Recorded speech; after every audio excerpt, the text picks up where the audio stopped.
Hi, welcome back to our channel सीखो और सिखाओ। तो हम बात करेंगे आज पेपर नंबर 1 की इंट्रोडक्शन टू डिसेबिलिटी, जिसमें हम करने वाले हैं यूनिट 4 में हम लोग कवर करेंगे आज 4.2 स्क्रीनिंग एंड रेफरल।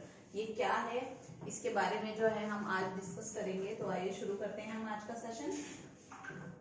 तो फर्स्ट क्या है, व्हाट इज स्क्रीनिंग? स्क्रीनिंग क्या है? The use of standardised assessment to identify delay in development that may indicate the need for further evaluation. यानी कोई भी बच्चा है, उसके बारे में उसकी आइडेंटिफिकेशन पता करना, उसका असेसमेंट करना, उसको क्या दिक्कत है, मतलब आगे के प्रोसेस के लिए स्क्रीनिंग करना, देखना कि हाँ उसको क्या दिक्कत है, उसके लिए क्या हमें करना होगा, वो चीज क्या कहलाएगी?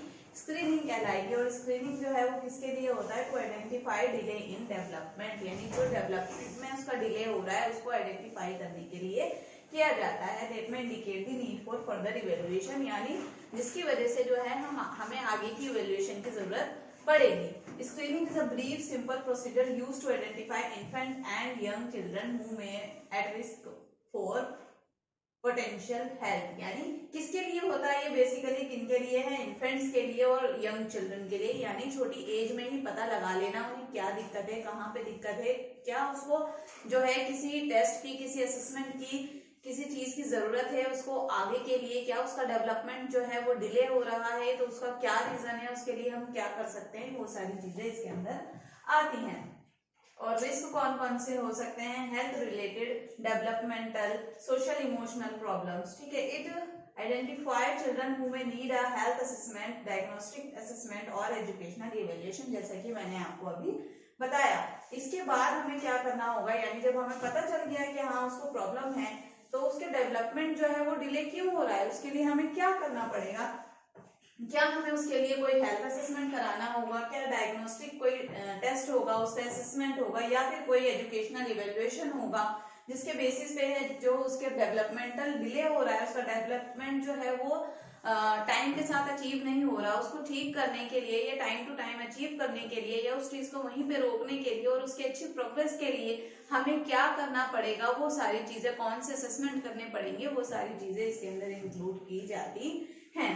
Screening helps identify children who may need. Screening क्या करता है? हेल्प करता है आइडेंटिफाई करने में। क्या आइडेंटिफाई करने में? Children who need more evaluation and address concern early before they become bigger problem. यानी उनकी कोई ऐसी प्रॉब्लम, चाहे वो एजुकेशन से रिलेटेड हो या फिर फिजिकल लेवल पे हो या फिर मेंटली, मतलब किसी भी तरीके से अगर उनको कोई प्रॉब्लम है उसको वहीं पे देखना, समझना क्या प्रॉब्लम है, उसके लिए हम क्या कर सकते हैं, कौन से टेस्ट करवा सकते हैं, किस तरीके से उसका इवैल्यूएशन किया जा सकता है, अगर एजुकेशन में उसको कोई स्पेशल नीड चाहिए तो वो क्या हो सकती हैं, कैसे हो सकती हैं, क्या हम उसके लिए प्लानिंग कर सकते हैं। यानी वो प्रॉब्लम अभी है उसको वहीं पे खत्म करने की कोशिश करना, इससे पहले कि वो कोई बड़ी प्रॉब्लम बन जाए।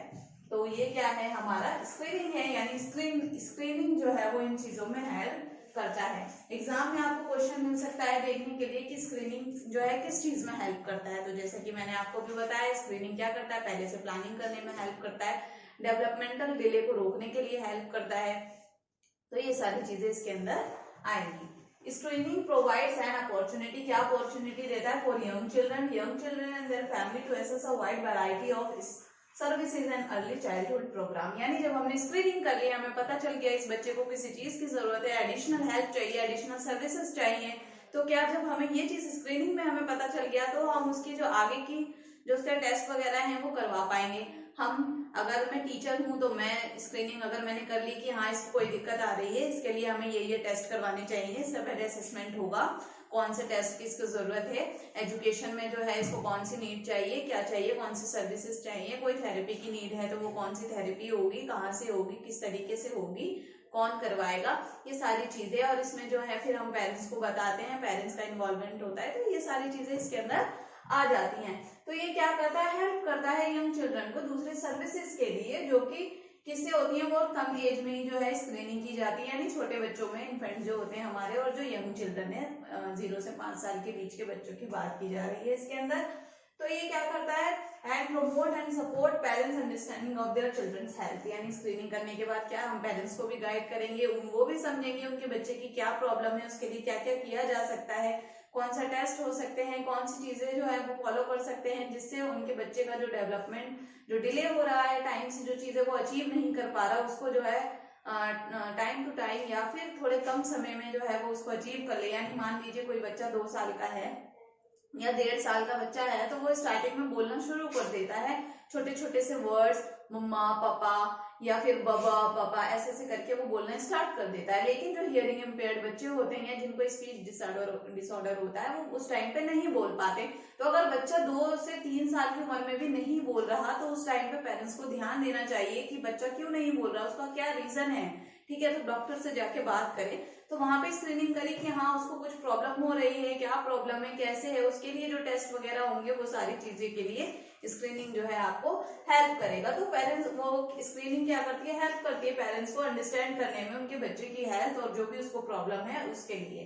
Developmental screening instrument include the domains of, तो डेवलपमेंटल स्क्रीनिंग क्या है, कॉग्निशन, यानी टाइम टू टाइम हमारा माइंड जो है वो धीरे धीरे डेवलप होता चला जाता है। जब छोटा बच्चा होता है उसे इतनी समझ नहीं होती उसे किसके साथ खेलना है, किसके साथ नहीं खेलना, कौन सी चीज खाने की है, कौन सी चीज खेलने की है, कौन सी चीज फेंक सकते हैं, कौन सी चीज नहीं फेंक सकते, किसके साथ वो खेल सकता है।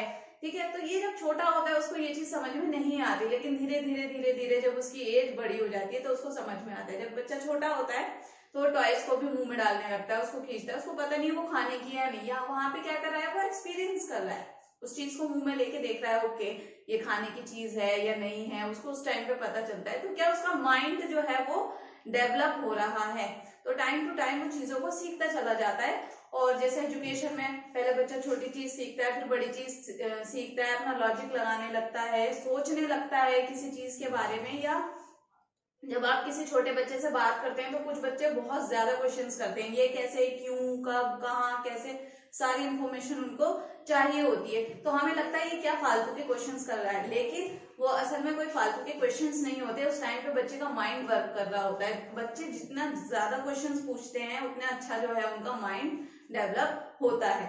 तो क्या करता है कॉग्निशन, तो ये स्क्रीनिंग किस चीज में हेल्प करता है, इन सारी चीजों में, कॉग्निशन में। अगर हमें टाइम से पता चल जाएगा कि बच्चे को समझने में कोई दिक्कत हो रही है, तो हम उसी टाइम पे उसको उसी तरीके से वो चीज समझाएंगे ताकि वो चीजों को आसानी से समझ सके।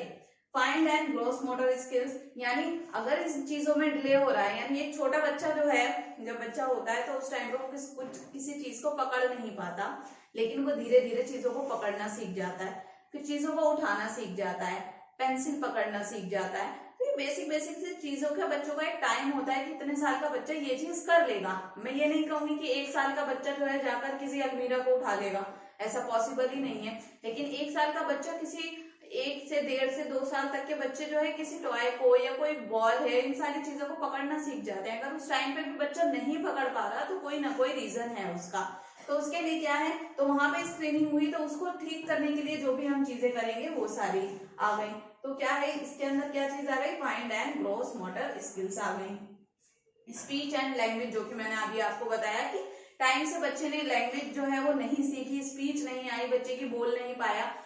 2-3 साल का बच्चा जो है आराम से बोलने लगता है, 1 वर्ड फ्रेजेस वगैरह वो बोलने लगता है, पानी दो, ये दो, वो दो। आपने देखा होगा आजकल के बच्चे, कुछ बच्चे तो बहुत ज्यादा बोलने लगते हैं। तो अगर वो उस टाइम पे नहीं बोल पा रहा तो यानी कोई ना कोई उसके साथ दिक्कत है, या तो फिर उसको बोलने में ही दिक्कत है या फिर उसको सुनने में दिक्कत है।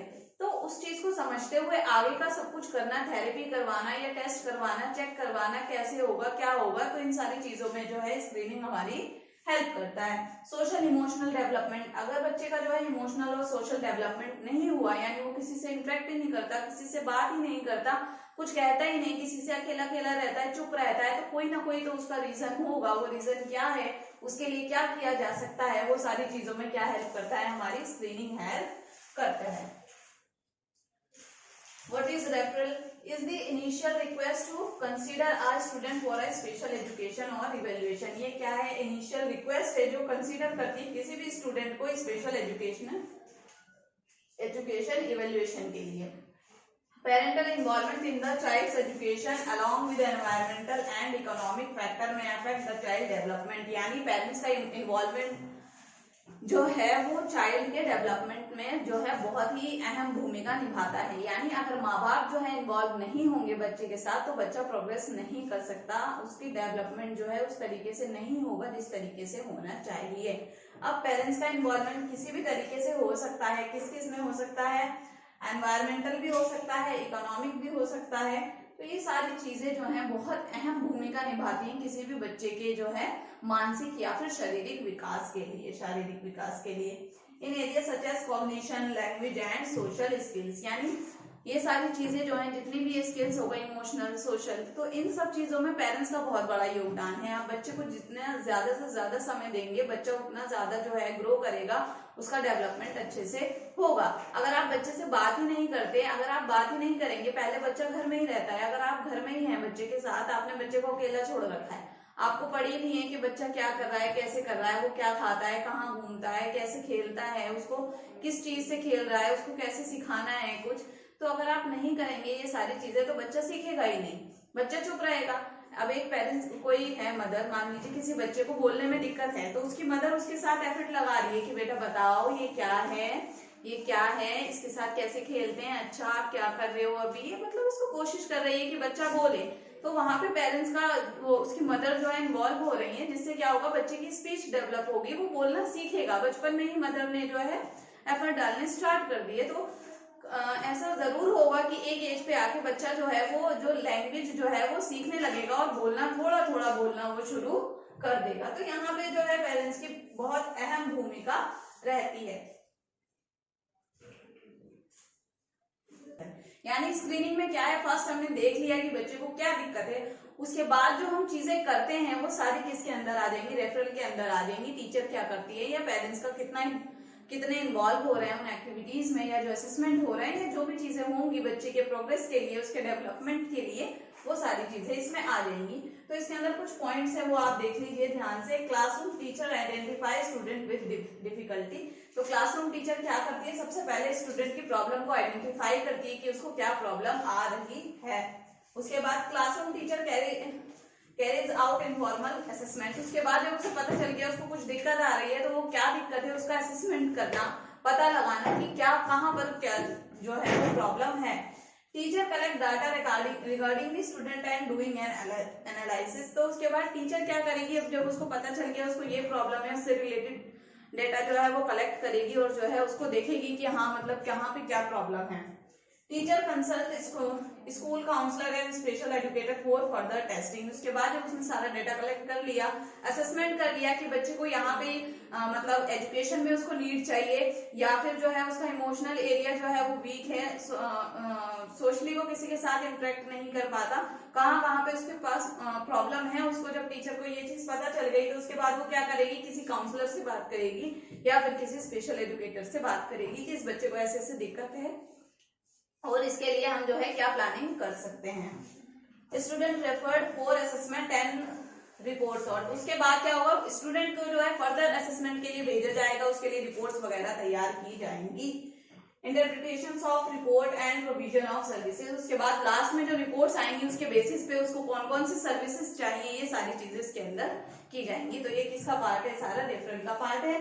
स्क्रीनिंग में हम लोग देखते हैं कि बच्चे को क्या समस्या, बच्चे को कोई प्रॉब्लम है, फिर उस प्रॉब्लम को सॉल्व करने के लिए क्या क्या हम कर सकते हैं, कौन से असेसमेंट किए जाएंगे, कौन सा इवेल्युएशन किया जाएगा, उसमें किस किस का इन्वॉल्वमेंट होगा। फर्स्ट तो पेरेंट्स ही हैं, हमारे पेरेंट्स को हमें देखना बहुत जरूरी है। तो क्या था ये हमारा, हमने जो अभी कवर किया है ये है 4.2 स्क्रीनिंग। स्क्रीनिंग क्या है जो कि अभी हमने देखा। होप कि आपको जो है ये सेशन बहुत अच्छे से समझ आया होगा और एक एक डाउट जो है आपका वो अच्छे से क्लियर होगा। तो इसी के साथ आज का सेशन यही समाप्त होता है। अब हम मिलेंगे हमारे नेक्स्ट वीडियो में। आज के लिए बाय बाय।